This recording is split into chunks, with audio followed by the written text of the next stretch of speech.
Suns fans, you know what time it is in the PHX. Empire of the Suns.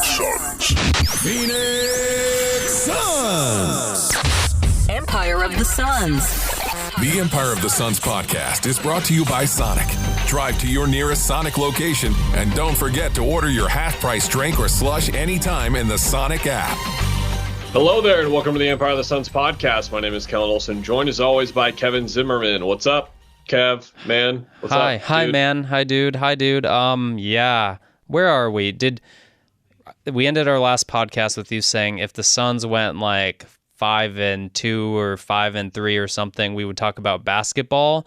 And I'm just gonna say they have been 5-2, so maybe they hit the threshold. But I do not think we were gonna talk basketball on this podcast. I'm sorry. If you wanted to hear about the Suns Wizards game, you might want to go somewhere else. Am I correct on that?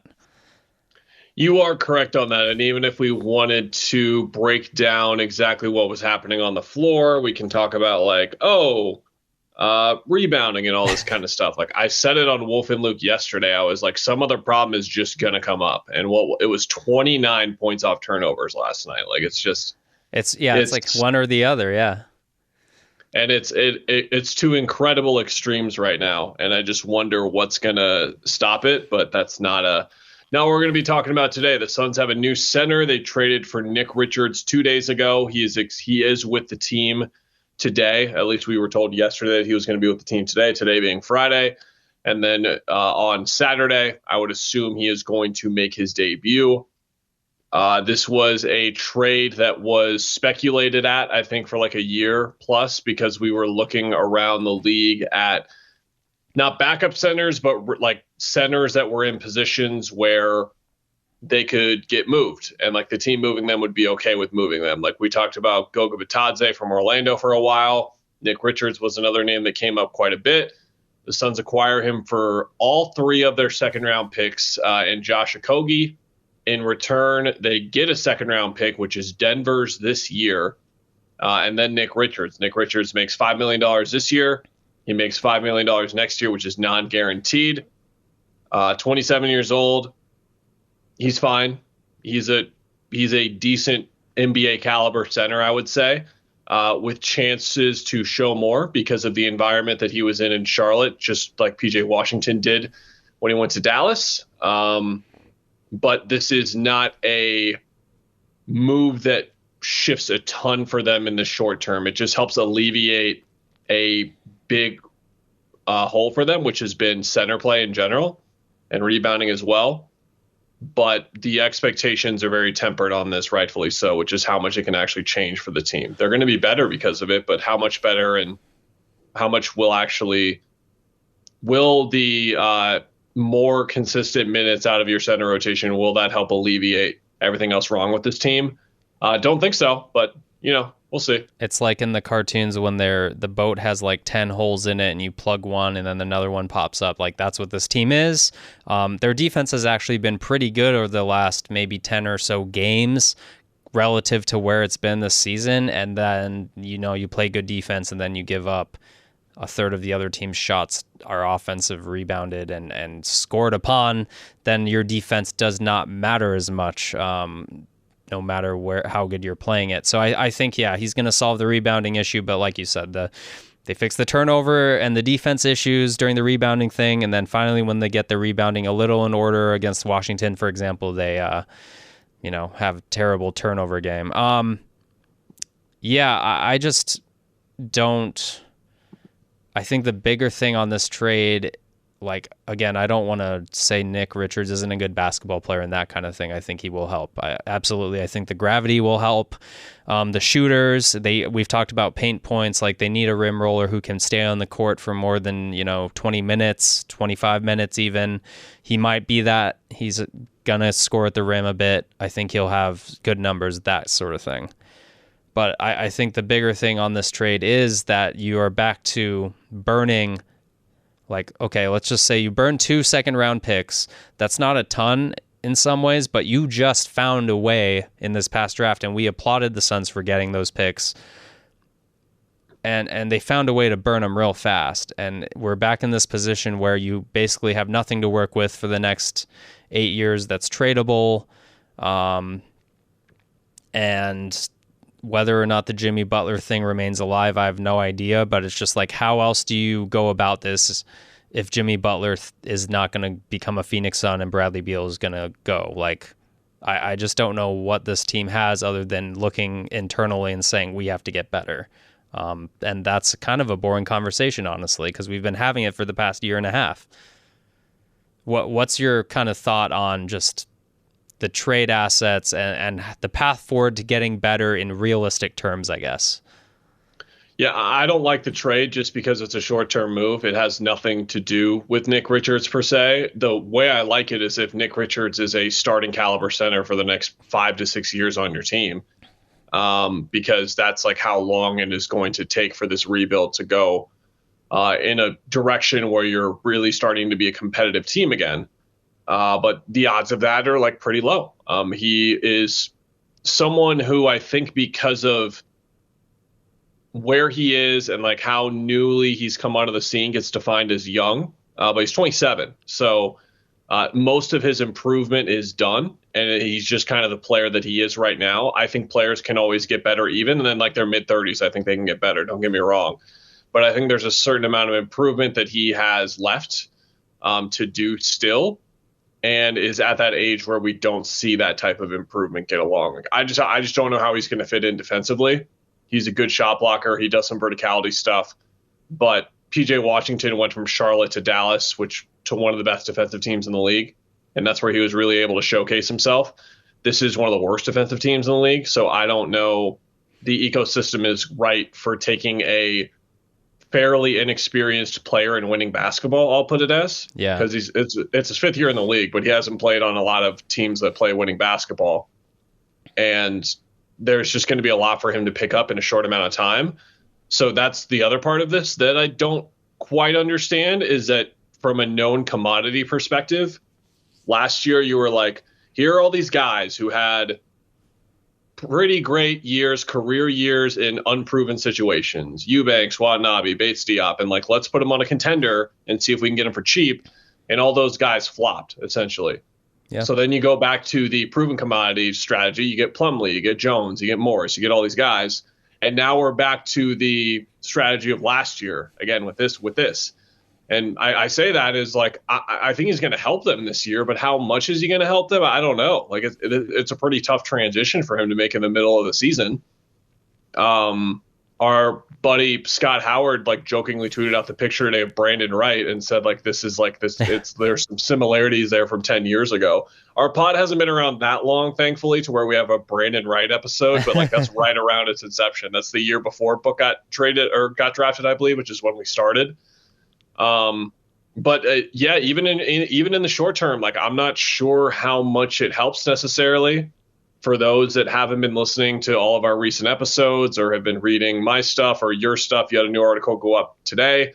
You and I are firmly in the camp of this isn't working. Restart, retool, rebuild, however you want to characterize it.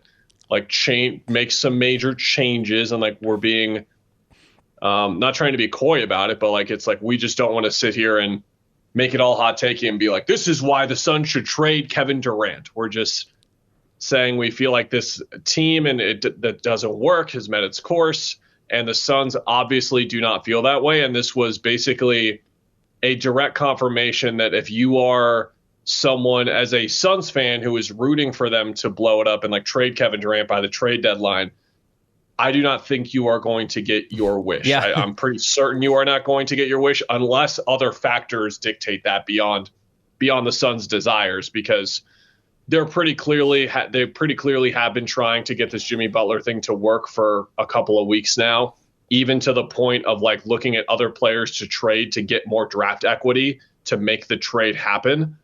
So it's just admitting they're wrong. I've said it like a couple of episodes now. It's like, are they going to admit they were wrong? Yeah. And they were wrong. It's not getting Jimmy Butler will not change it. They're still going to be wrong if they get Jimmy Butler. It's like, it's time for this to just look. Do I want to cover 4 to 5 years in a row or maybe more of 20-win seasons again? No, but it's just the best course of action right now for them. It's just what they have to do. Yeah, I mean, I will even save when they trade for Jimmy Butler, and he doesn't show up to the Heat game because his suspension's done today, by the way. But when they trade for Jimmy Butler, I will go out and I will say, you know what? Why the heck not? Like, you got to shake it up. I think there are fit reasons that he would actually make me mildly intrigued to watch the Phoenix Suns even more than I am now for my job. I will say might as well, this is going to be super entertaining. Let's see how it goes. That's what if they do that, I'm going to feel. But I just don't, I'm with you in that they got to do something pretty drastic. That's drastic. That doesn't seem realistic, like we've spoken about. But I think for me, it's today what I wrote on ArizonaSports.com is like basically a flow chart of what you do. Okay, first thing, do you trade Booker and Durant? Obviously, like you just mentioned, they are showing zero signs of thinking about doing that at all. That would reset your draft assets, free money, all that good stuff, or at least bring good players back too. I don't think they're going to do that. Then you go to, okay, Beal, can you convince him to be traded? That at least opens up avenues, but I don't think that's realistic either. And so the realistic is we're going to have to ride this out.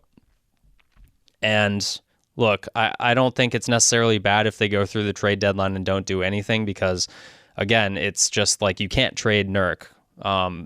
You're going to be able to trade Nurk and Beal a little easier this offseason. Next, trade deadline, like you basically are forced to do this waiting game where you can offload contracts that are bad if you can offload them at all. So I think they're stuck anyway. So you might as well see how this works with this team that as is. So I don't think necessarily it's bad if they go through the trade deadline and are like, okay, like they're kind of stuck in that. And I think that's the problem though, is you've burned all your draft assets. You can't get out of this. You're stuck. And that's what we're going to be talking about, being stuck, I think. Well, the problem is if you keep up this current pace, which everyone will cite the number of like their wins and losses right now with Durant and Booker in the lineup or Durant in the lineup or whatever. And again, they're 5-2 in their last 7 games, but we did this last year. They finished the year 35-18. You and I sat here on our pod a lot, just being like, I don't know, man. It kind of looks like the same thing. They're winning games, but it looks like this. And then the playoffs happened. So I guess then you kind of decide, you have to make a decision to yourself if that's good enough. Like if you're okay with watching a team that has zero chance of making a deep postseason run at all, none, but you're okay with them winning 45, 46, 48, 49, low to mid 40s probably is more accurate. If you're okay with the team winning that many games and just kind of seeing what happens in the playoffs, aka losing in the first round, that's the other thing in this. If they finish 7 or 8, if they go in the play-in, they're playing Houston or Oklahoma City probably. Mm-hmm. That's like the worst case matchup for them. So it's one of those things where I just don't really see the logic behind it. And what I would worry is like you can like say like, oh, like we have like the KD trade to Houston, like our back pocket. What if there's a major injury for your team or a guy misses 4 to 6 weeks that can't, like one of those 3 guys? And then you miss the plan entirely, and now you're picking in the top 10. And then you go to Houston, and you're like, hey, would love to get this done before May 16th when the NBA draft lottery is. Would love to trade right now. And they're like, we're going to wait. Yeah, we're going to wait a sec, actually. We're going to see where this pick lands. And that's been my whole case on this thinking, is that basically how, in my opinion, how you need to think about a rebuild like this is when you don't have draft equity, what you now realize is that you need as many lottery tickets or chances as possible to get the players that will bring you back to relevancy. So for as much as the last Suns rebuild was a catastrophic failure, it did yield Devin Booker because they were super right on one guy. They were horribly wrong on a lot of other guys, but they were right on that guy. Yeah. So if you can pick in 25 or you can pick in 27 or you can pick in 29, like I'm sitting here, like it's going to be in the 50s, that second round pick. but that's at least like a 0.07% chance of like landing a guy. Like the odds are going up. You know what I'm saying? So if they can get back in somehow, it doesn't have to be through Houston. It can be through other teams, but you just need to start that process because, like, guess what? Ryan Dunn looks like a rotation caliber NBA player.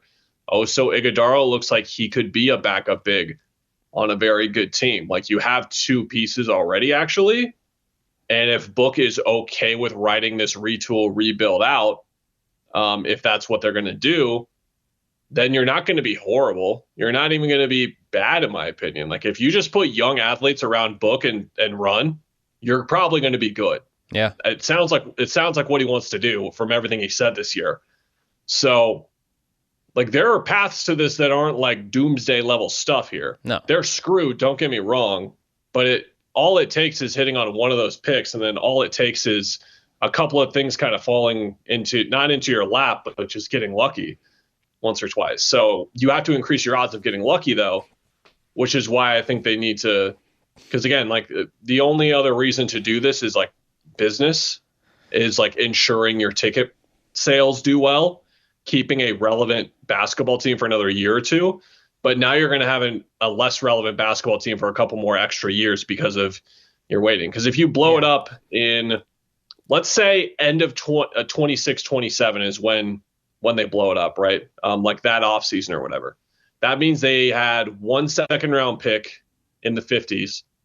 And then they had a first round pick that was probably in the 20s because of the swap in 2026. That's it. That's all they had. And that's 2.5 seasons beyond now. Yeah. Like, you gotta start getting some stuff here. You gotta. It's my analogy was, you're like, if you guys know dogs, when dogs go to their dog bed and they start doing the digging thing, and it's like cute, and he's like, oh, he's digging in his bed even though it's not changing the bed and there are no covers. And my dog like digs so aggressively and he keeps digging until there's a hole in his bed and he's ruining it and he's taking all the fluff out and crap and it's going all over. Like, that's what the Suns are doing. They're just like, for no reason, they're just digging this hole for themselves and not realizing they're making things worse. And it's like, you got to look around and have a little awareness about sustainability. If you go read, I think it was Tim Bontemps and Brian Windhorst on ESPN today did like a kind of notebooky thing. And one of the things is on the KD trade, there was a quote that an executive somewhere in the NBA basically wondered if the NBA is going to come out and following like the Stepien rule. I got you. Yeah. I got you. Everyone knows about the Stepien rule that limits how many first-round picks a team can trade. I don't know how this is all going to play out, but depending on how that KD trade ends up, there might be an Ishbia rule proposed where new owners can't make a trade for 6 months after buying a team. That was what one executive told ESPN's Brian Windhorst. This was the same story that included several sources around the league being underwhelmed by what the Suns did with their limited assets, because it was a topic of conversation around the league, because everyone is getting bothered by the Suns, it sounds like. So that essentially led to like, oh, what are the Suns going to do? Like, we know they're trying to move around with these picks. And then everyone was like, with all due respect to Nick Richards, they're like, oh, they just got Nick Richards with the picks. Like, that's what they did. Yeah. That's what they wound up doing. That was it.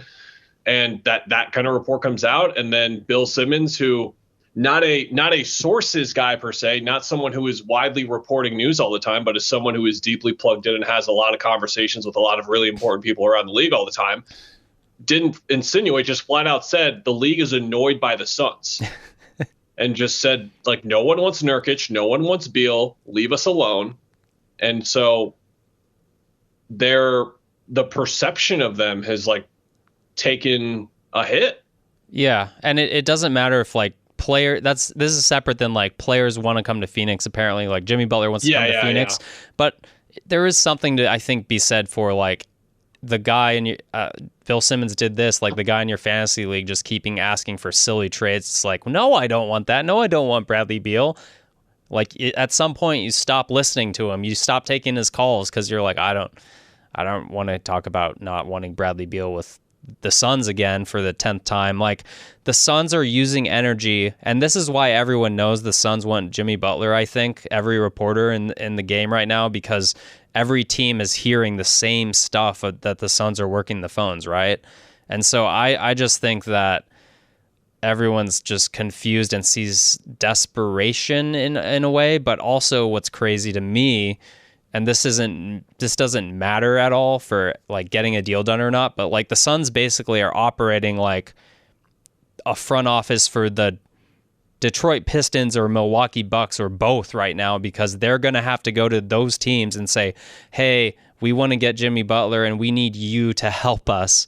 Here's a reason why you should trade Chris Middleton to the Heat and get X player back from the Pistons, and do like they're literally trying to operate like other front offices to get a deal conceptualized to sell this on someone.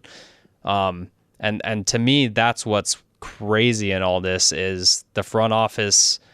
Like I know like that's how every trade works. Like you offer something that is appealing for every side. But to me, that's how desperate this team is, and what they're working on is not even to necessarily help the Suns that much, and they're trying to find things that don't exist that to help other teams. I don't know. I just think that's fascinating. And the Jimmy story this morning from Ramona Shelburne's crazy. It's just like even more like, ooh, I don't know if I'd want to give that guy a lot of money. Kind of story. It's the best line in that. Go ahead. The best line in that was basically a source close to Jimmy was basically like, when Miami decided Bam and Hero are going to be the dudes and he can be third banana, he'd rather just be the third banana for KD and Book. And it's like, are you sure about that? Why is that different? I don't know. Yeah, you're someone supposedly close to Jimmy Butler, where it sounds like you have no idea how Jimmy Butler is. The story included that he was like staying at a mansion 30 minutes away from where the finals were in Denver, not staying with the team. And like sometimes players will stay in another hotel, but he was like distinctly separated from the team during the finals on the road. Crazy stuff. So we'll wait and see. Maybe it'll drop that the Suns aren't interested in Jimmy Butler anymore, but then that would even be more confusing after what they just did a couple days ago. So we'll wait and see. Anything else? I don't think so. What's on deck for you? You have a busy week. I'm actually pretty good right now. This is all my obligations today. Tomorrow, 2:00 tip against the Pistons. Fortunately, like nothing going on Sunday, so I can watch Bills Ravens. I think everyone wants to watch that. That's a sports fan. Arizona Texas Tech tomorrow at noon. Oh, we're back up, aren't we? Huh? Yeah, we could have Cats talk. Do we want? We're way back up. Yeah, the Henry Visar episode is here. We were really smart about doing Cat Talk in the preseason and talking about how much Visar stock we have. That was good stuff by us. Yeah, I'm proud of us for that. He looks like a first-round pick, right? I'm not crazy. The way he's like dominating around the rim, like, and the way he can move. Second jump, really long, literally blocked someone with his wrist. Yeah, Jay Williams had the line during that game the Baylor game, where he was like, "Look at the second jump." I thought the same thing, but like for the announcers to even jump on it, like, man, he looks great. Was that a Sean Marion ref? Is that what he said? I think he made a Sean Marion ref. Think so. Yeah. Anyway, yeah, Visar's it. I don't even care if he keeps coming off the bench, but they play defense. I cleansed myself pretty good with the Arizona stuff this week. Yeah, we'll see. I don't know if they're going to be like a top 4, top 6 seed or anything like that in the tournament yet. I'm not willing to go that far because they still need more firepower at the top of their team, which is Caleb, but it's also Jaden Bradley's kind of had a meh kind of year very sneakily. Townsend was supposed to be one of those guys, but he's just now like him and a Walker are basically like the defensive Bash brothers, where like they come in a line change to play defense. And both of them have been really good on that end, but it's like KJ and like you get more out of Carter Bryant, who hasn't fizzled in the last couple of games, but it looked like he was going to break out with Vesar, and it's kind of slowed down for him a little bit. Yeah. But yeah, they just got to get Caleb going. If they can get Caleb going, they can beat anyone. But we'll see. Vesar playing at this level, that was unbelievable. Like, he's one of their 3 best players. It's crazy.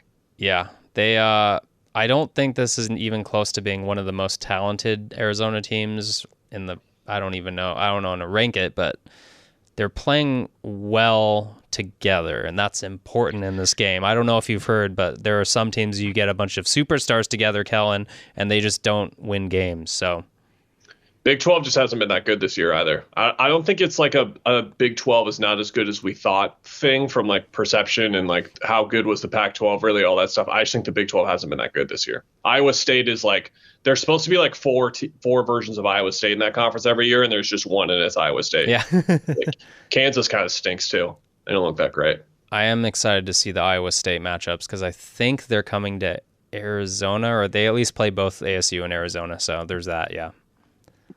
I know that the end of the year is when we have to wait for Arizona, Kansas, which is very annoying, and it's only one matchup. They've got Iowa State in Tucson a week from Monday.